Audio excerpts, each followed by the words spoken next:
Saludos amigos, gracias por la amabilidad de la compañía. Soy Cristino del Castillo y este es su programa A Quemarropa. Para realizar la labor que nosotros diariamente hacemos aquí, es menester usted darle seguimiento a la actualidad informativa, tanto en el plano local como internacional. Hay que leer los diarios, no solo del país, sino los diarios de distintos países del mundo, sobre todo allí en donde se toman las grandes decisiones.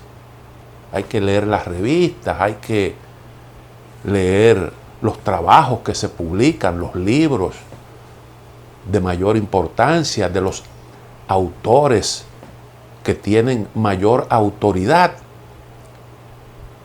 Todo eso se puede hacer, un ejercicio que nunca termina. Eso es parte ya de la cotidianidad de aquellos que nos dedicamos a estos asuntos. Todo eso se puede hacer tranquilamente desde el hogar. Usted puede hoy en día, como consecuencia del desarrollo tecnológico, ser un viajero inmóvil, como decía Pablo Neruda, recorrer el mundo entero sin moverse de su hogar. Y eso le da a uno más o menos una idea de qué es lo que hay. Entonces, cuando uno termina de hacer ese ejercicio diario que abarca también un seguimiento a lo que se difunde a través de los medios televisivos, las redes sociales, para estar actualizado hoy en día, usted tiene que hacer un gran esfuerzo y sobre todo saber orientarse.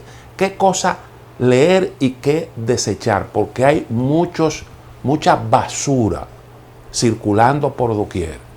Entonces, cuando uno termina de hacer ese ejercicio, le asalta la idea de que estamos viviendo en un mundo caótico, en el que puede ocurrir cualquier cosa. Un mundo en donde cualquiera puede ser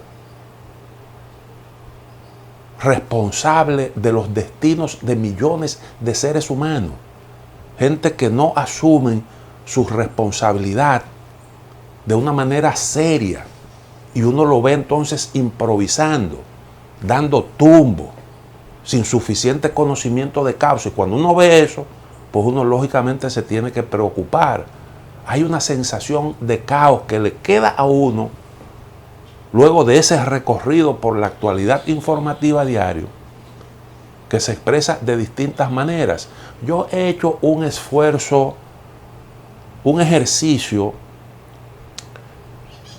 con el objetivo de caracterizar eso que a mí me parece que está ocurriendo.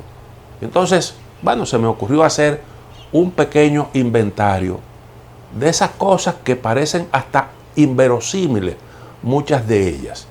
Las voy a ir enumerando y luego entonces la comentaré una por una si es que el tiempo me lo permite. 1. En Estados Unidos se están investigando a un expresidente por sospecha de haber promovido un asalto violento al Congreso de la Nación como parte de un plan para dar un golpe de Estado. Eso está ocurriendo en una de las democracias más viejas de la humanidad y uno de los países con instituciones más sólidas. Entonces, cae la popularidad del presidente de los Estados Unidos, el presidente Biden, que es del partido que tiene actualmente mayoría en el Congreso y que es el que está impulsando ese proceso de cuestionamiento. Eso que estamos viendo por los medios de comunicación, que nos presenta a un Donald Trump conspirador que quiso dar un golpe de Estado y que dirigió un asalto al Congreso Nacional. Entonces cae la popularidad del presidente Biden, que es uno de los responsables de impulsar esa cruzada, y sube la popularidad del encausado por supuestamente haber intentado un golpe de Estado, que es el señor Donald Trump, que se perfila como próximo presidente de los Estados Unidos. Eso está ocurriendo.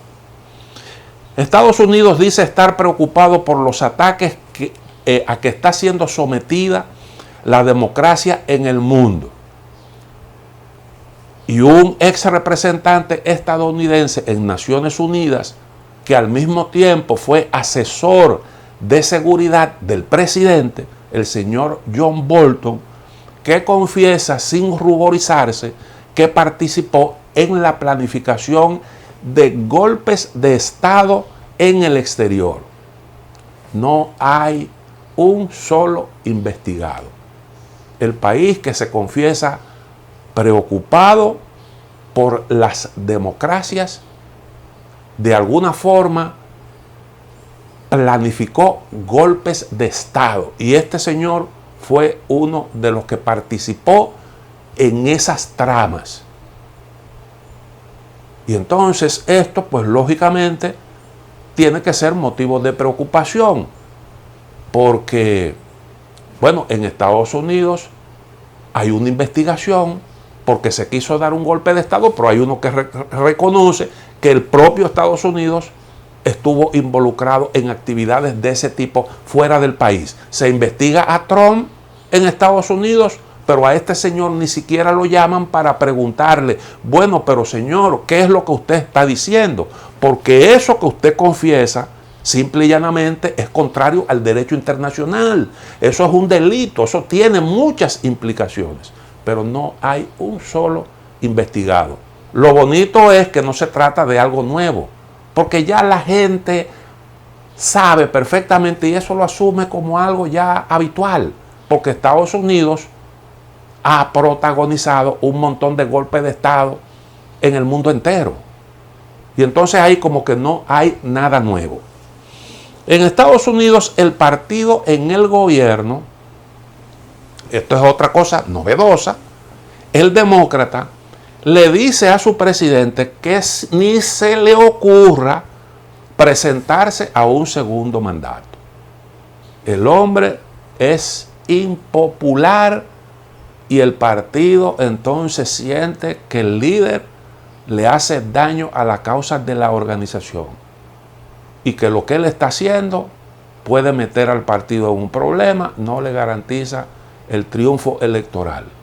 La gente entiende que está llevando por un mal camino a la nación. Y su propio partido le dice, no le pide que renuncie, pero sí le dice, comprométete y di que tú no vas a renunciar. Eso está ocurriendo también en Estados Unidos. Joe Biden critica a la Oficina de Estadísticas Laborales de Estados Unidos por supuestamente presentar cifras desactualizadas sobre la tasa de inflación del país, que ubica en 9,1% esa tasa de inflación. Entonces, eso tampoco es algo habitual en Estados Unidos, donde las instituciones tienen un alto grado de confiabilidad y las estadísticas se trabajan con mucho esmero. Resulta que el presidente dice que hay una exageración. Pero él dice eso cuando todo el mundazo se está quejando. Entonces, el único que parece actualizado es el presidente de los Estados Unidos.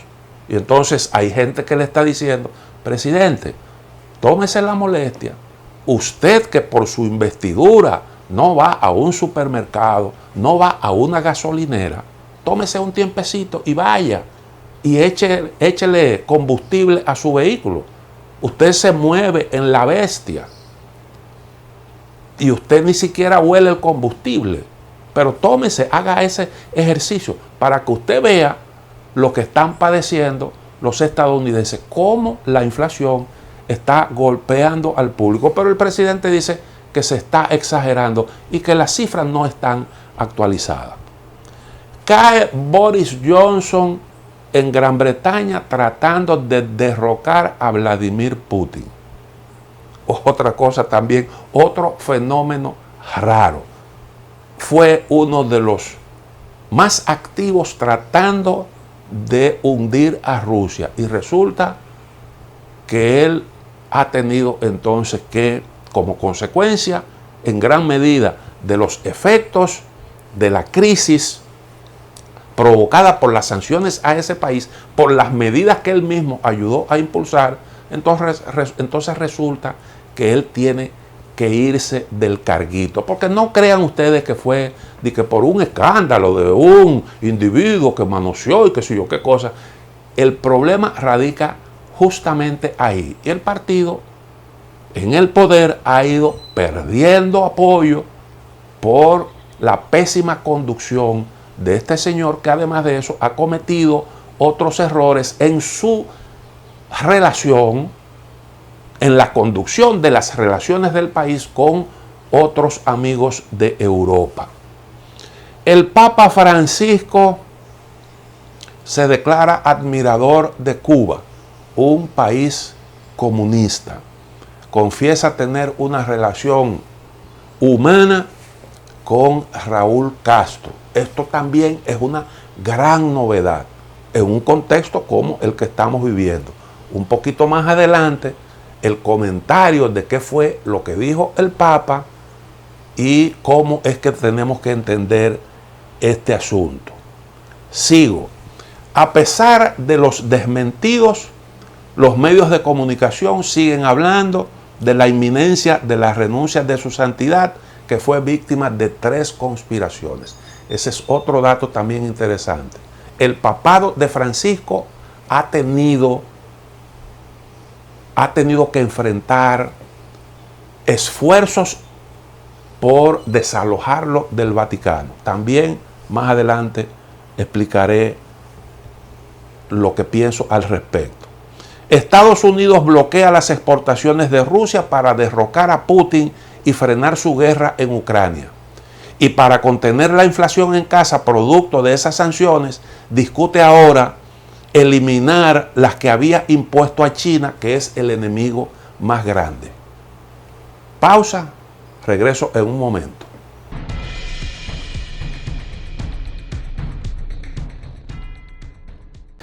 El asunto es que Estados Unidos, ustedes recuerdan, le impuso a China aranceles a los productos chinos de exportación, como una especie de castigo, porque los chinos no estaban jugando limpio y porque querían forzar a los chinos a tomar medidas para que el déficit que hay en el intercambio comercial, en la balanza comercial de Estados Unidos, en lo que tiene que ver con los intercambios con Rusia, para que ese déficit que afecta a Estados Unidos se disminuya. Y entonces es curioso que usted está castigando al enemigo menor y le está imponiendo sanciones al enemigo mayor. Eso fue lo que yo dije, lo que yo critiqué como una chapuza de aquellos que no tienen la más mínima idea de las cosas que están manejando y que vienen cometiendo un montón de errores. Eso nosotros lo vaticinamos aquí, sin ser ningunos grandes especialistas en estos asuntos. Nos dimos cuenta desde el principio, esto conduce simple y llanamente a eso que está ocurriendo hoy en día. Sigo. En República Dominicana aprueban un proyecto de ley, porque la locura no solo afecta a estos grandes líderes mundiales, eso está por doquier, donde quiera que usted mire, hay eso, hay como una especie de caos. En República Dominicana aprueban un proyecto de ley denominado de extinción de dominio para perseguir a los corruptos, quitarle los bienes mal habidos, pero ese proyecto adolece de evidentes vicios de constitucionalidad, contradice preceptos constitucionales y por tanto su destino será una declaratoria segura de inconstitucionalidad en el Tribunal Constitucional. Y sin embargo, el liderazgo lo impulsa, dando a entender que no sabe lo que tiene entre manos. Pero además de eso, además de que el partido, el gobierno que tiene mayoría en el Congreso ha dicho que eso va como quiera, la oposición, entonces, que no está de acuerdo y ese desacuerdo lo expresa por los medios de comunicación, entonces esa oposición también le da su anuencia a ese proyecto sabiendo que su destino es una declaratoria de inconstitucionalidad. ¿Por qué lo hace? Simple y llanamente, como dicen, para que no digan. Para que no digan que usted no quiere un proyecto que le puede perjudicar. Y entonces a usted se le puede considerar un enemigo de la lucha contra la corrupción. Y para que no digan, entonces yo le doy el visto bueno.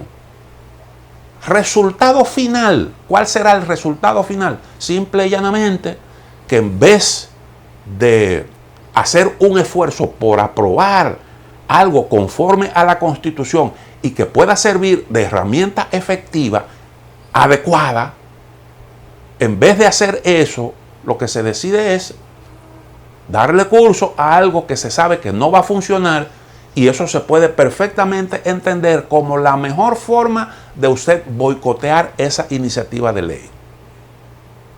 Y eso ocurre en República Dominicana. Los que han bloqueado las exportaciones rusas por su guerra en Ucrania le piden a Putin que ayude a Ucrania a exportar su trigo. Eso para que el enemigo, que es Ucrania, gane más dinero y para que no culpen a Rusia de ser responsable de una hambruna mundial. Y bueno, hay una reunión donde se está discutiendo eso. Pero luce como una propuesta un tanto rara, un tanto extraña. Tú que fuiste, que le diste prácticamente, dejaste abierta esa posibilidad de que iniciara esa guerra, no hiciste lo suficiente para evitarla, descartaste alegremente la negociación como un recurso de entendimiento. Entonces, cuando ves estos resultados adversos, quieres pedir hacer una especie de excepción aquí para beneficio de todo el mundo, cuando en realidad estamos hablando simple y llanamente de unos alimentos que se exportan, pero esa guerra tiene un montón de consecuencias que están afectando al mundo, y lo más correcto, lo ideal, lo más sensato es que tú le busques una solución al conjunto, al problema de raíz, que tiene un montón de manifestaciones negativas. Vamos a buscar una solución a este conflicto armado para que no siga muriendo gente y para que no haya tanta destrucción. Pero así es como estamos manejando asuntos tan serios. En República Dominicana cae un político por corrupción. Arrastra consigo 22 empresas.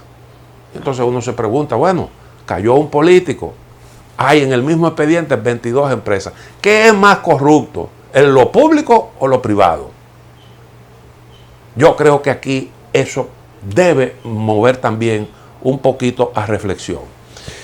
En República Dominicana cae preso el procurador general del gobierno saliente y arrastra consigo al primer ministro del gobierno que promueve la cruzada contra la corrupción. Y la pregunta obvia en este caso es, ¿dónde está realmente ubicado todo el malestar?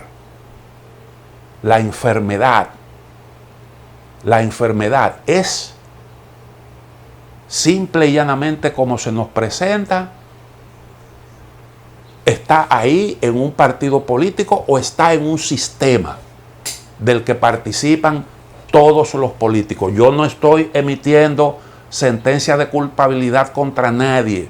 Considero a todos los que se mencionan ahí inocentes hasta que le demuestren lo contrario.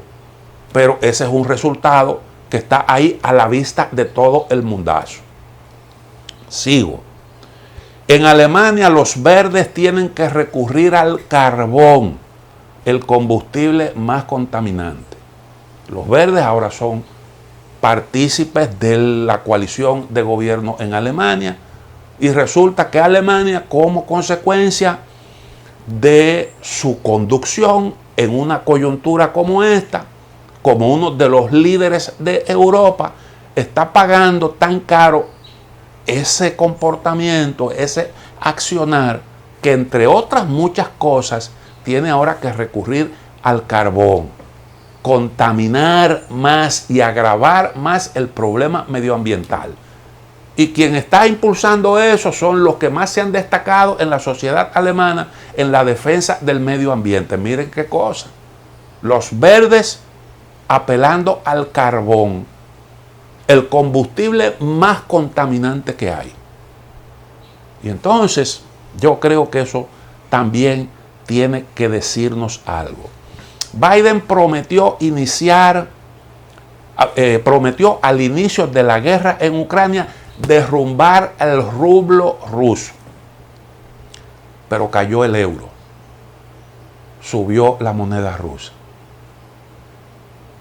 Significa que te diste un tiro en el pie, las cosas te salieron mal, te salieron al revés, el tiro te salió por la culata, y eso también tiene que decir algo. Estados Unidos presiona a México y otros países para evitar que más inmigrantes sigan cruzando a través de su frontera sur. Pero en la Hispaniola, la isla que comparten República Dominicana y Haití, Estados Unidos presiona para que los dominicanos le abran las puertas a los haitianos que simple y llanamente no aguantan más en su territorio, porque allí hay pandillas, porque allí hay miseria, gente muriéndose del hambre literalmente, una violencia que no permite a los pobres haitianos trabajar, las parturientas no tienen dónde parir, vienen a la República Dominicana en masa, paren gratis en los hospitales, usted ve los inmigrantes pululando por la calle, buscando cómo sobrevivir, gente que sencillamente hace lo único que está a su alcance, buscar suerte en donde quiera que las cosas puedan ser mejor. Pero en vez de ayudar a Haití a resolver sus problemas en casa, intentan resolverlo en República Dominicana, imponiéndole a la República Dominicana lo que ellos no quieren para sí mismos. Y entonces ese es un enfoque que también tiene que llamar la atención. Los europeos han impuesto 6 paquetes de sanciones contra Rusia. Se declaran en emergencia porque temen que Rusia les corte el gas. Y entonces acusan a Rusia de utilizar políticamente su condición de proveedor de recursos energéticos a Europa. Pero ¿quién fue que suspendió la inauguración del Nord Stream 2, ya estando para inauguración?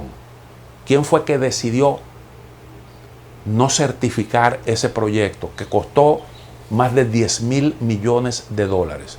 Fuiste tú, porque entendiste, le seguiste la corriente a Estados Unidos bajo el alegato de que Rusia no era un proveedor confiable, un proveedor que te venía suministrando gas desde el inicio de la Guerra Fría. Lo que Alemania no pudo conseguir por las armas, lo logró mediante un acuerdo con Rusia de suministro de gas. Pero eso nunca gustó a los estadounidenses. Siempre consideraron a Rusia no confiable. Y entonces por eso la política de cerco militar y la política de contención. Esa es la explicación. Luego, que tú digas, espérate, yo no estoy conforme con el trato que tú me estás dando, yo creo que esto hay que cambiarlo, porque tú a mí no puedes tratar de boicotearme, de entorpecer mis labores productivas, la actividad económica que yo realizo, porque eso me afecta. Entonces tú eres un agresor. Vamos a la otra pausa, en breve volvemos.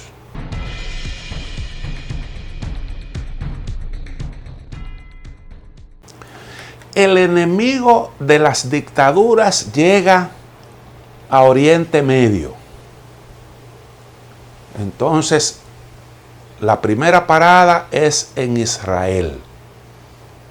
Se prepara un encuentro al más alto nivel entre Biden y ese señor que el presidente de los Estados Unidos calificó como un dictador, como un asesino.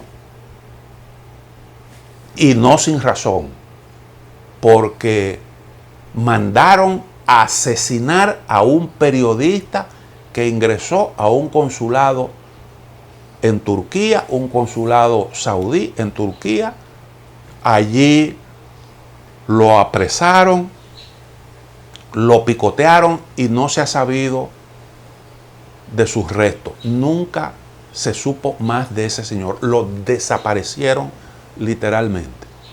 Y una decisión de ese tipo, tratándose de un periodista que trabajaba para el Washington Post de los Estados Unidos, eso no se iba a tomar esa decisión si no tenía la anuencia de las más altas instancias. Pero ese no es el único caso. Ese no es el único caso. Hay un montón de gente que es sentenciada a muerte todos los días. Y ahí nunca se han celebrado unas elecciones. La gente no sabe lo que es acudir a echar un voto. Y sin embargo, el presidente de Estados Unidos, que prometió convertir, con razón, reitero, a los jefes de ese país en parias internacionales, entonces ahora va de visita para juntarse con esa gente y ver cómo pueden ellos bombear más petróleo, porque hay un interés en eso.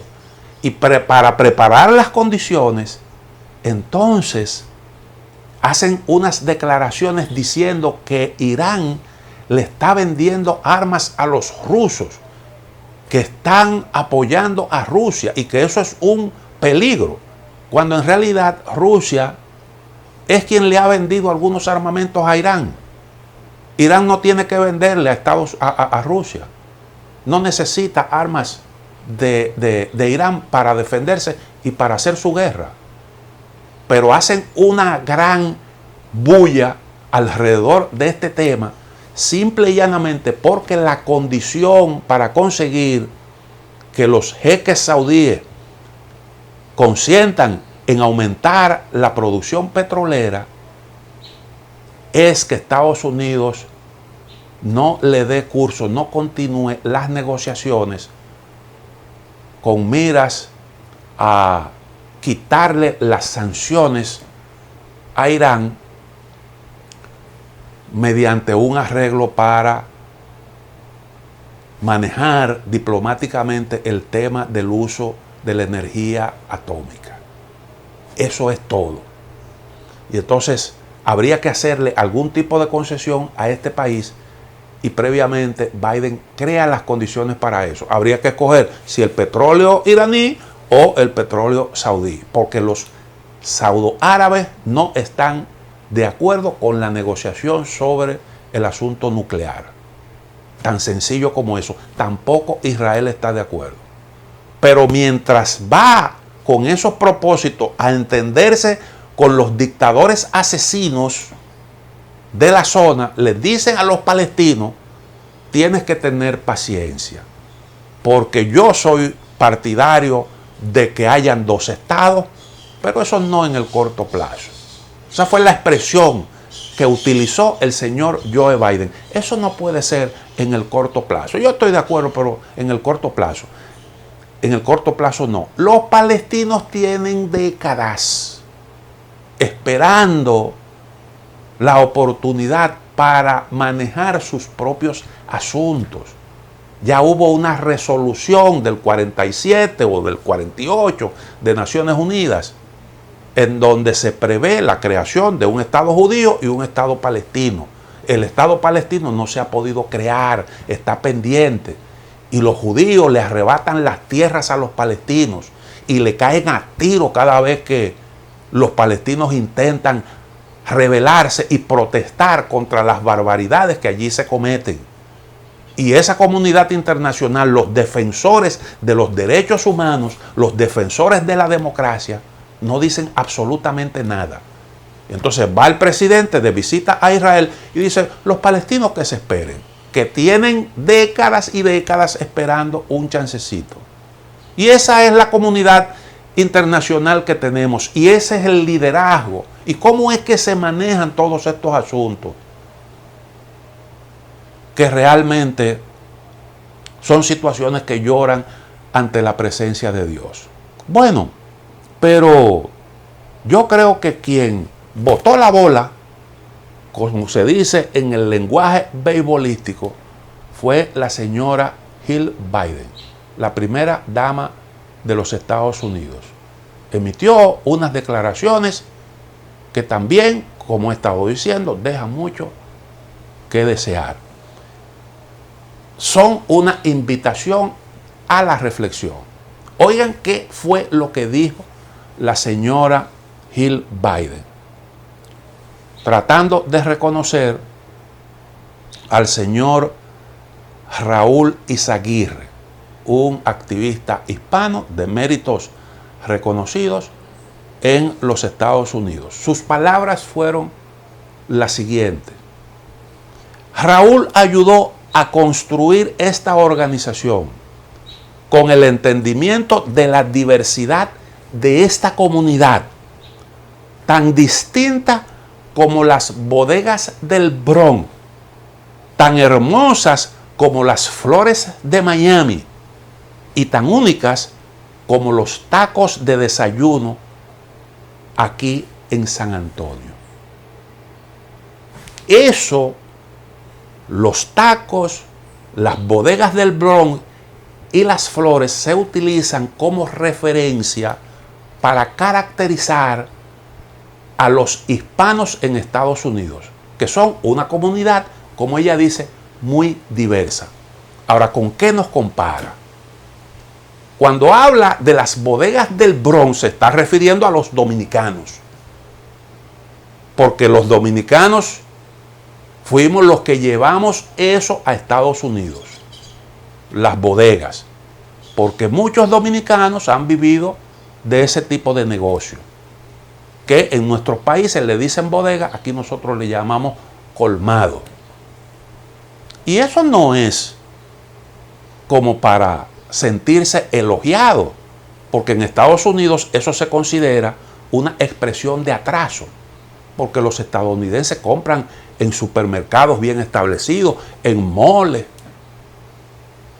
Nos caracterizan con una referencia a eso que se pudiera entender como una manifestación, una expresión de una república bananera. Somos una comunidad colmadera o bodeguera. Eso es lo que nos están diciendo. Y eso se utiliza como una referencia. La otra referencia es el taco, algo único que muchos estadounidenses ven como una expresión cultural que realmente, como dice la primera dama, es algo único. Es algo único. Yo no quiero profundizar mucho en esto. Ahora, utiliza entonces también el término flores, pero se refiere a las flores de Miami, en una referencia a la comunidad cubano-americana. Fíjense las distinciones y las palabras que utiliza para estigmatizar.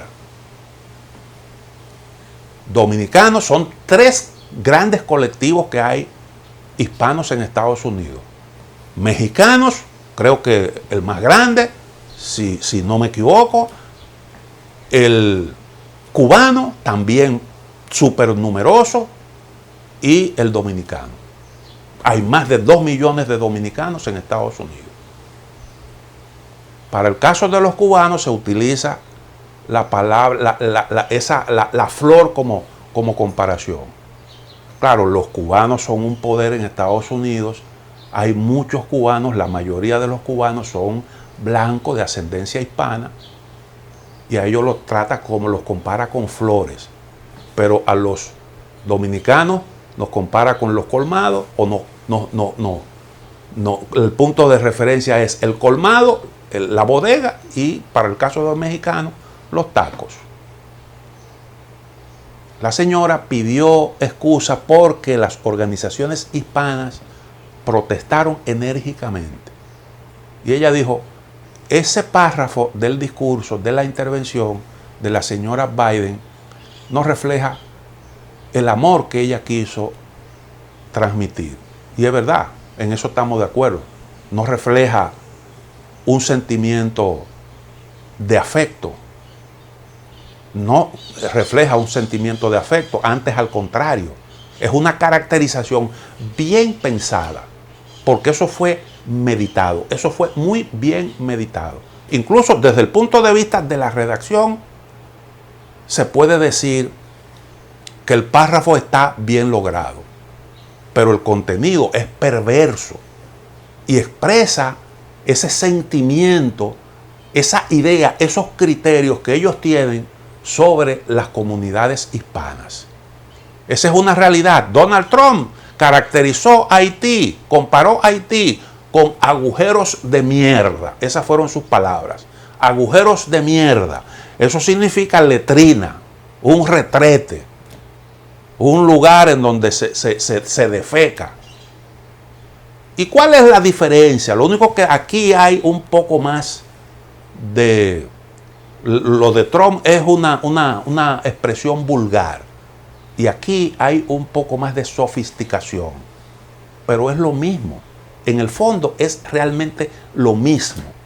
Yo siempre he dicho que Donald Trump, la diferencia con muchos políticos estadounidenses es que él habla claro y dice sin tapujo lo que piensa. Hay muchos racistas que se dan cuenta de lo que implica el racismo y lo disimulan. Permítame hacer otra pausa, en breve retorno.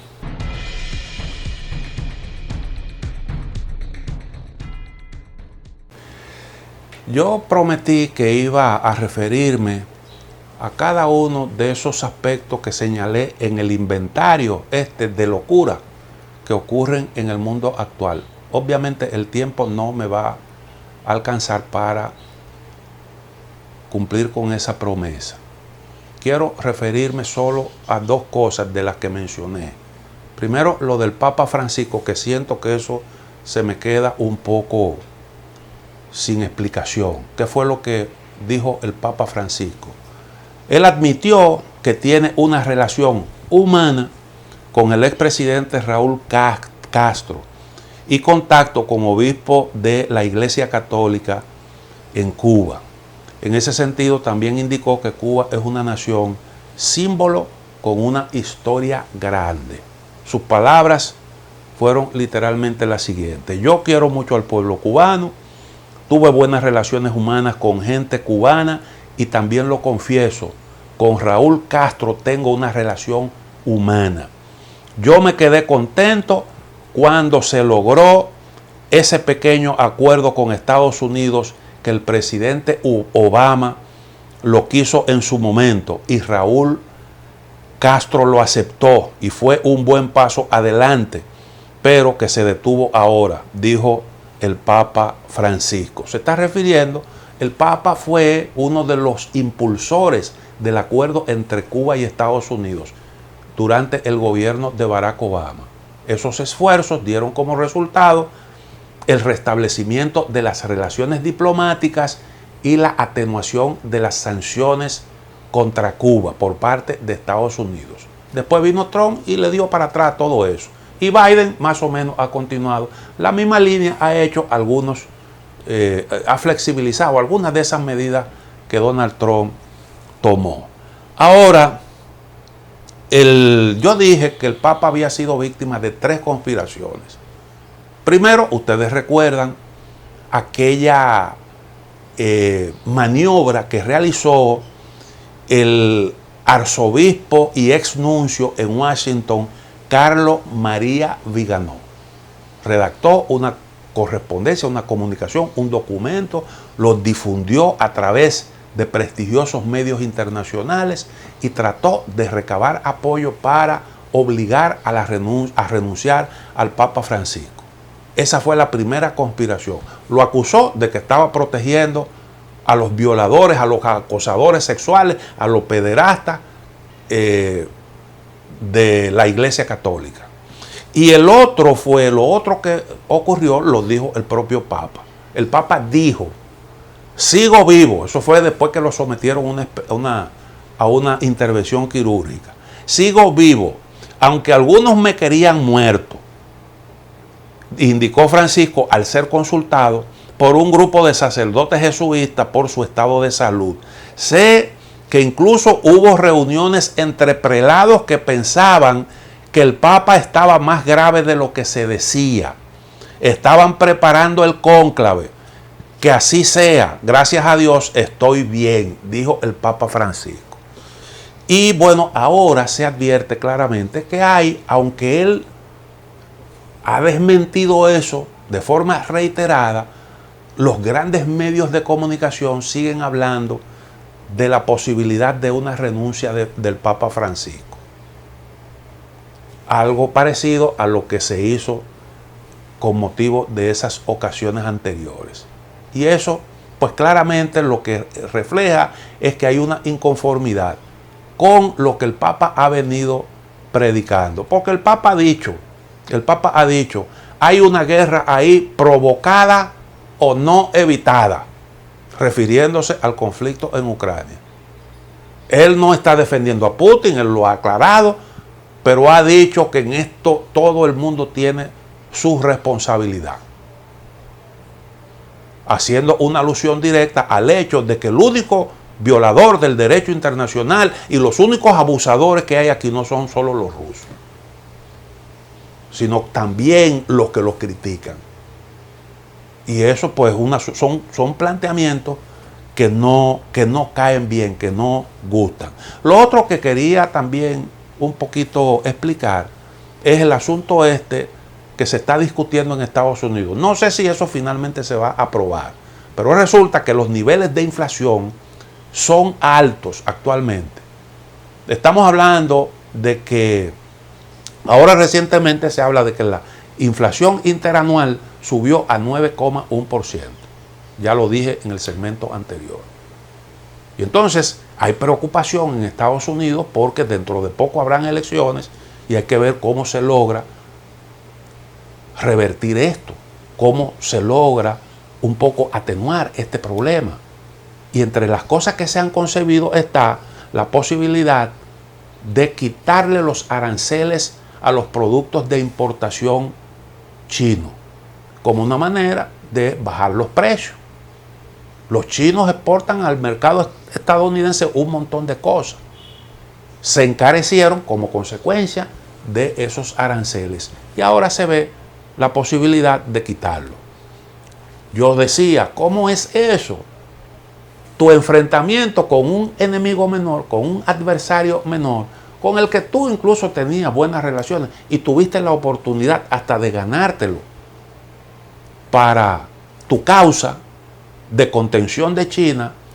¿Cómo es que tú te metes en un pleito con ese enemigo menor, le impones sanciones que están repercutiendo negativamente en tu contra y en contra de tus aliados? ¿Cómo es que tú entonces caes en el error de aligerar las sanciones al otro gran adversario, que es China, perdiendo de vista quién es, como discutíamos siempre en la izquierda, el enemigo principal?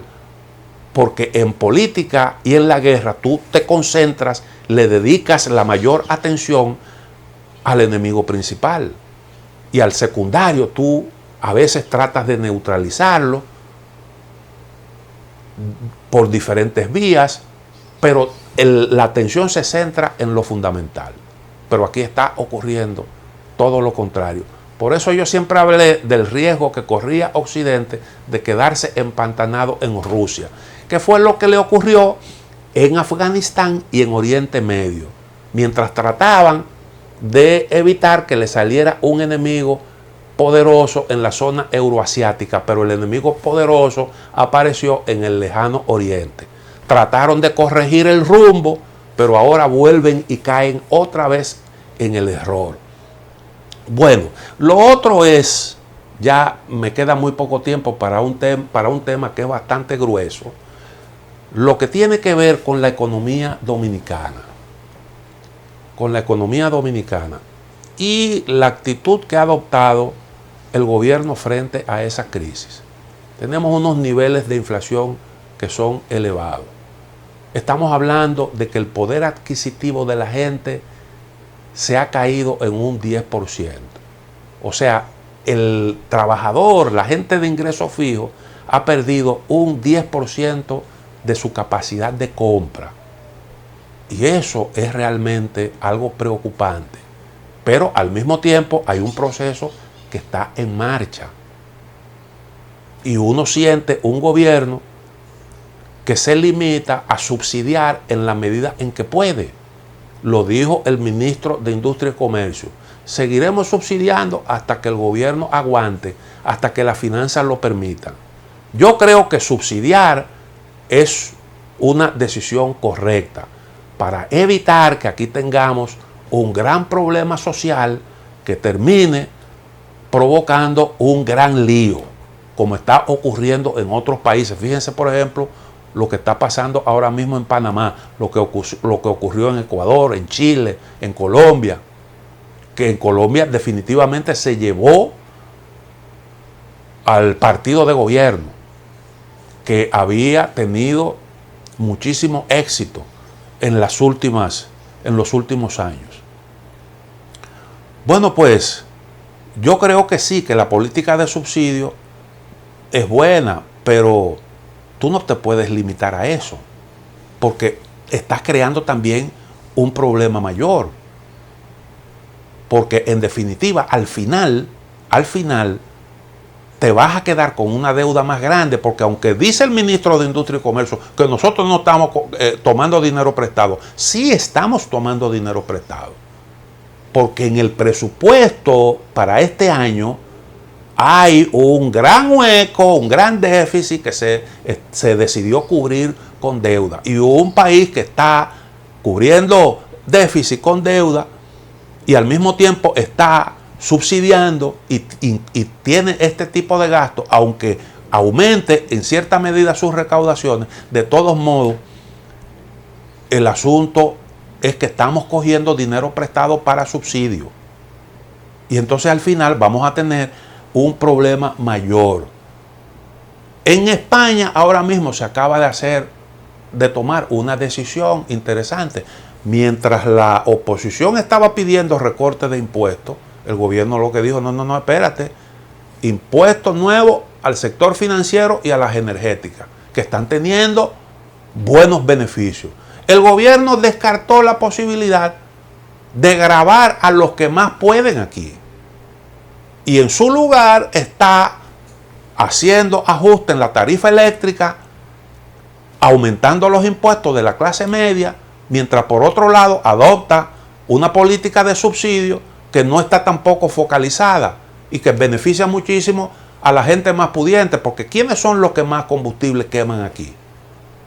Claro, es difícil tú focalizar ese tipo de subsidio, pero en definitiva, los sectores medios son los que tienen la carga más pesada, y esos son los que contratan el préstamo, los que compran los electrodomésticos, y esos son los que ahora, según la última medición que se hizo, tienen poca confianza en el futuro de la economía. Y eso va a tener consecuencias graves.